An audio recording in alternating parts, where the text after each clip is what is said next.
नमस्कार, म प्रकाश भट्टराई आज पनि यस नेपाली भाषा व्याकरण युट्युब च्यानलमा उपस्थित भइसकेको छु। आज म कक्षा 11 को नयाँ पाठ्यक्रममा आधारित नेपाली पाठ्यपुस्तकको पाठ 2 गाउँको माया कथा लिएर उपस्थित भएको छु। यदि हजुरहरू प्रथम पटक यस च्यानलमा हेर्दै हुनुहुन्छ, सुन्दै हुनुहुन्छ भने कृपया यस युट्युब च्यानललाई सब्स्क्राइब गरेर सहयोग गरिदिनु होला। अब हामी पाठतर्फ लागौं। कथाकार परिचय: महेश्वर प्रसाद उपाध्याय। उहाँको साहित्यिक नाम इस्माली रहेको छ र बाल साहित्यमा उहाँलाई महेश पौडेलका नामले चिन्न सक्छौं। इस्मालीको जन्म विक्रम सम्वत 2012 जेठ 4 औरही 4 महोत्तरीमा भएको थियो। माता तिलकुमारी देवी घिमिरे र पिता गोविन्द प्रसाद उपाध्याय पौडेल का सन्तानका रूपमा जन्मिएका इस्मालीले स्नातकोत्तरसम्मको अध्ययन गरेका छन्। अध्यापन र प्राध्यापन जस्तो सेवामा रहे पनि उनले 2031 सालबाट नै नेपाली साहित्यमा प्रवेश गरेका छन्। ऋणको थिचो नामक कथाबाट उनले नेपाली साहित्यमा पहिलो पाइला टेकेका थिए। उनले रचेका कृति सृजनाहरूमा सेतो आतंक उपन्यास 2039, माछो माछो भ्यागुतो कथा संग्रह 2052, 0 माइल उपन्यास 2056, अर्को एउटा पृथ्वी बाल कथा संग्रह 2057, घाम घाम जस्तो छैन कथा संग्रह 2058, नानीहरूको पुरुषार्थ बाल उपन्यास 2060, काट जर्किन्दी 2064, इस्मालीका प्रतिनिधि कथा 2067, चिम्पान्जीको चिन्ता बाल कथा संग्रह 2066। उनले गरेका सम्पादन र अनुवादमा उत्साह साहित्यिक मासिक 2040, प्रलेश प्रमुख पात्र संयुक्त सम्पादन 2059 र यस्ता कार्य गरे बराबर उनले पाएका पुरस्कारहरूमा पारिजात सृजना पुरस्कार 2052, मैनाली कथा पुरस्कार 2066, नागार्जुन वार्षिक रचना पुरस्कार 2065 रहेको छ। इस्माली हाल पुष्पनगर बानेश्वर काठमाडौँमा रहँदै आउनु भएको छ। पाठ वाचन। कथा गाउँको माया। लगभग 2 वर्षपछि गाउँतिर फर्केको थिएँ। यी 2 वर्षका बीचमा धेरै पटक प्रयास गरेँ गाउँतिर जाउँ भनेर, तर हरेक पटक एउटा अल्झो आइपर्थ्यो र प्रयास केवल प्रयास नै रहन जान्थ्यो। यसपटक बल्ल तल्ल उम्किएर आउन सकेको थिएँ। बाटाभरि आँखामा गाउँ नै नाचिरह्यो, मानस पटल भरि गाउँ नै सलबलाइरह्यो। बुधना, परिछन्, रामदरस, बखत बहादुर, कान्छो भाइ, आमा, बा, घर छिमेकी, टोल, गाउँ, सुल्तान डाकुको नौटंकी, महावीरजीको झण्डा मेला, हाट बजार अनि यस्तै यस्तै थुप्रै घटनाहरू। एक समय गाउँका यी घटना, भीडभाड, चहल पहलहरूको म प्रत्यक्षदर्शी थिएँ। त्यति मात्र होइन, म पनि तिनमै थिएँ। अहिले आएर ती सबको पृथकता बोध कता कता च्वास्स बिजाउँछ। आफैलाई गाउँमा बस्न नपाउनुको पीडा बोध हलक्क मौलिन्छ छातीभरि। अस्ति भर्खर मात्र भाइले चिठी लेखेथ्यो, दाजु अचेल त परिछनको टोलमा बेलुकी बेलुकी रबिन हुडको नाटक रिहर्सल गर्दैछन्। आहा, चिठी पढेर म कति खुसी भएथे। चिठी पढिसकेपछि जीवनमा मैले लगभग पहिलो पटक बोध गरेँ हाम्रो गाउँमा पनि साँच्चीकै मान्छेहरू रहेछन् जो जीवनलाई बुझ्दैछन्। हाम्रो गाउँ पनि केही हो र केही हुन सक्छ र यही केही हुनु नै मेरा लागि अथवा हाम्रा लागि माने म, बुधना, परिछन् र बखत बहादुरका हकमा जीवन खुल्दथ्यो, अर्थात् जीवनको बाँच्नुको माने लाग्दथ्यो। एकपटक स्वयं परिछनले पनि सायद मेरो भाइद्वारा नै हुन सक्छ लेखाएर पठाएथ्यो, किशन भाइ तिमी त लेखपट गरेर ठूलो मान्छे भयो। सँगैका साथी हामी लाग्छ धेरै पछाडि छुटिसक्यौं। कठै तिमी पनि गाउँमा बसिदिँदा हौ त हामी जस्ता गवारले पनि 2-4 कुरा जान्ने मौका पाउने थियौं। हुन त परिछनले सोझो हिसाबले नै भनेको होला, तर मलाई कता कता लाग्यो कि मलाई ठूलो मान्छे बनाएर परिछन म माथि व्यङ्ग्य कस्तै छ। परिछनको यो गुनासोसँगै गाउँ बस्न नपाउनुको पीडाबोध म भित्र फेरि पनि जीवन्त भएथ्यो। म लगभग गाउँ नजिक आइपुगिसकेको थिएँ। चैते बतास उन्मुक्त भई छारो उडाउँदै थियो। घाम लगभग चर्किँदै थियो र म कृष्ण गाउँ पुग्ने लालसामा एकहोरो एक सुरमा तर्कनाहरू बीच रम्दै धुलौटी सडक नाप्दै थिए। जयरामजी की किशन भाइ सुनेर सहसा म झस्के, वरपर हेरे। कताबाट आयो यो परिचित स्वर? परिछन हो कि, अथवा बुधना पो हो कि, अथवा रामदरस पो हो कि? स्वर खुट्याउन गाह्रो भइरहेथ्यो। हुन सक्छ यतै कतै हलो जोतिरहेको होला अथवा घाँस खुर्किरहेको होला। नभन्दै सिमलको आडबाट परिछन टुप्लुक्क देखा पर्यो। जोद्धा जोद्दैको हल गोरु अड्याएर ऊ हस्याङ फस्याङ गर्दै मतिर लम्कदै थियो। आऊ बसौं सियालामा एकछिन। घाममा धापिएर आयो। कहाँबाट यति बेला? किन यति दिनमा? कुनै चिठी पत्र पनि छाडेनौ? अचानक म नजिक आइ नपुग्दै परिछनले मेरा सामु थुप्रै प्रश्नहरू ओइर्याइदियो। जमना थियो, म र परिछन लङ्गोटिया यार थियौं। गाई चराउँथ्यौं सँगसँगै। सिजनमा बदाम मकै चोरेर ओराहा खान्थ्यौं र गीत गाउँथ्यौं। गाई चराह टुपर टापर, भैँसी चरावा चोर, बकरी चरावा छिनर छानर, ताके चारो ओर। ती दिनहरू अब धेरै पछाडि छुटिसके। त्यही गीत अचेल परिछनको छोरो गाउँदो हो गोठालो लागेको बेला। परिछनको छोरो पनि बाउको बिडो थाम्दै पछि अलि उम्मेदवार भएपछि हली बस्ला। परिछन पनि पहिले गोठालो थियो। लगभग 6-7 वर्षकै उमेरमा 14-15 को किशोर वय नहुँदै बनी कमाउन थाल्यो र पछि हली बस्यो। सायद ज्यालादारीमा छोरालाई पनि त्यही काम सिकाउँछ र पछि छोराले पनि आफ्नो छोरालाई पनि त्यही काम सिकाउला। यसरी एवं रीतले यो परम्परा अनन्त परिछनहरूका बलिया पाखुरीहरूबाट क्रमशः हस्तान्तरण हुँदै रह्यो। हुन त सायद म पनि त्यही नै हुन्थे होला, तर कता कहानी र गल्ती वा सही भयो र मैले काला अक्षरहरूसित मितेरी गाँसे। टोलका मानिसहरूले मेरा आमा बालाई हुटुटी लगाइदिए। चलाक छ, कुरो चाँडै टिप्छ, विद्यालय पठाइदिनुहोस्, भविष्य राम्रो हुन्छ। म विद्यालय जान थालेँ काठको पाटी बोकेर। यहीँदेखि परिछन र म बीचको अन्तराल बढ्न थाल्यो। म परिछनदेखि र परिछन मदेखि तर्की हिँड्न थाल्यौं। धेरै पछि जब म केही बुझ्न थालेँ अनि मैले पहिलो पटक अनुभव गरेँ परिछनहरूसँग अन्तराल कदापि बढ्न दिनुहुन्न र जे हुँदैछ त्यो गल्ती गरिँदैछ। सायद परिछन लगायत ती सबै बालदौतरीसँग फेरि सम्बन्ध कायम गर्न मैले निकै श्रम गर्नु पर्यो। विद्यालय बिदा परेको बेला कहिले ओहोरा खाने, कहिले गिर खेल्ने, कहिले कपर्दी खेल्ने वा त्यस्तै केही न्यू पारेर म उनीहरूसँग मिसिन्थे। सिमलको फेदमा झोला बिसाउँदै लामो खोइ काटेर म रुमालले अनुहारको पसिना पुस्न थालेँ। प्यास लाग्यो होला, पानी पिउँछौ? यहाँ कहाँ पाउनु र पानी? अरे के कुरा गर्छौ, शरबत बिर्साउँछ यहाँको पानीले, पख भन्दै ऊ दगुर्दै गयो र जोतिँदै गरेको कोलाको आलीमा रहेको लोटा टिपेर खोलामा झर्यो। खोलो अचेल फेरि गाउँतिर सोझिएको रहेछ। यो खोलाले पनि गाउँलाई धुरुक्कै रुवायो। हुन त रुवायो मात्रै भन्नु खोलाप्रति अन्याय ठहर्ला। यो खोलाले गाउँलाई पालेको पनि छ। हाम्रो विगतको लगभग आधा उमेर यही खोलाको डिल र बगरहरूमा बितेको थियो।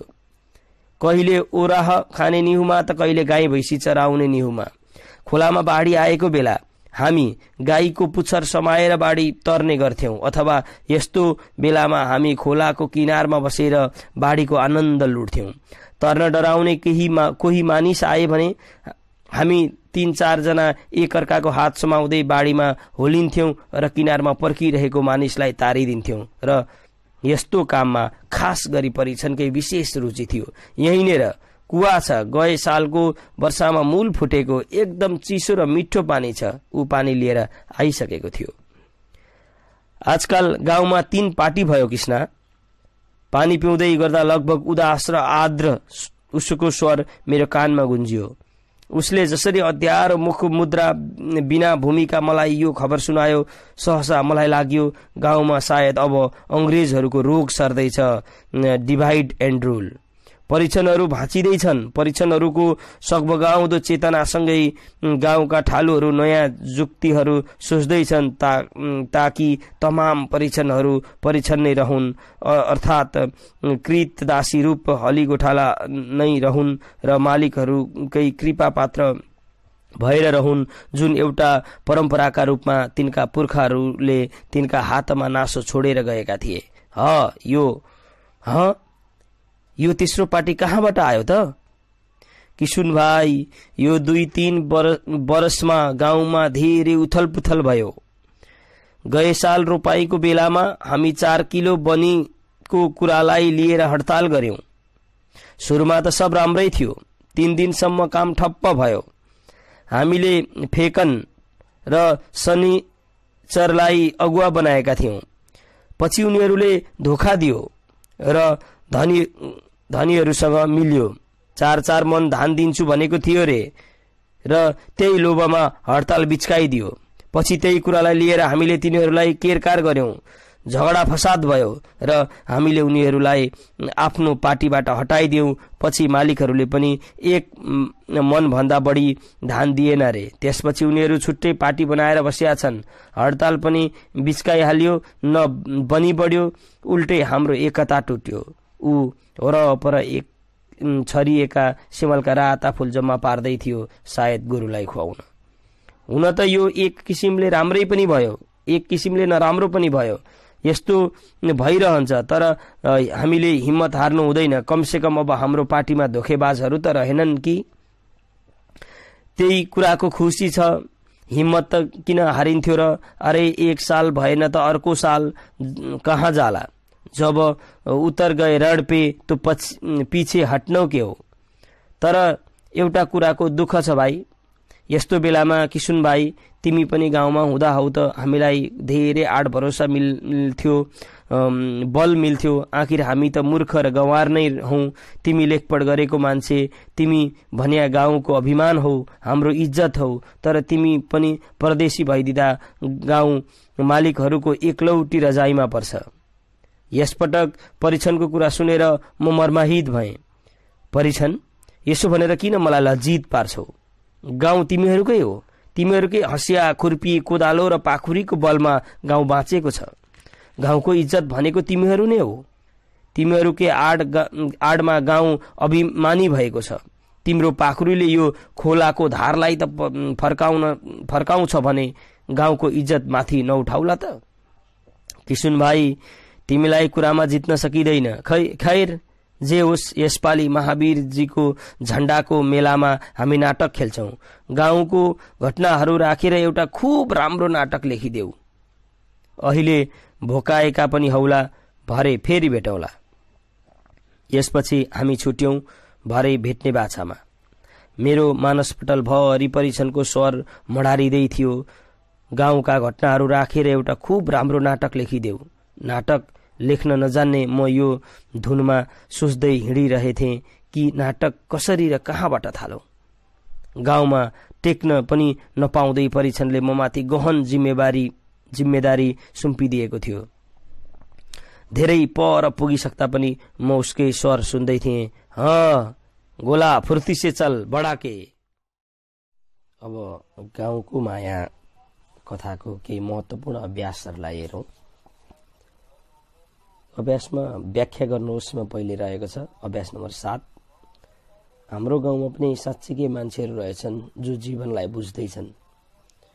यो वाक्यले के भन्न खोज्दैछ भन्दाखेरि, अहिले जुन परीक्षणको तराईको गाउँको बारेमा कुरा गरिएको छ कथामा, त्यहाँ पनि मानिसहरू एउटा चेतनाको दीप बालेर आफूलाई उज्यालो दिशातर्फ लैजाने कोसिस गर्दैछन्, जसले चाहिँ विभिन्न शैलीबाट, विभिन्न माध्यमबाट आफ्नो जीवनलाई अगाडि बढाउने क्रममा, आफ्नो जीवनलाई उचाल्ने क्रममा शिक्षाको ज्योति तर्फ लैजाँदै गरेको अवस्थामा चाहिँ मान्छेले जीवनलाई बुझ्छन् भन्ने कुरालाई अंकित गरिएको छ।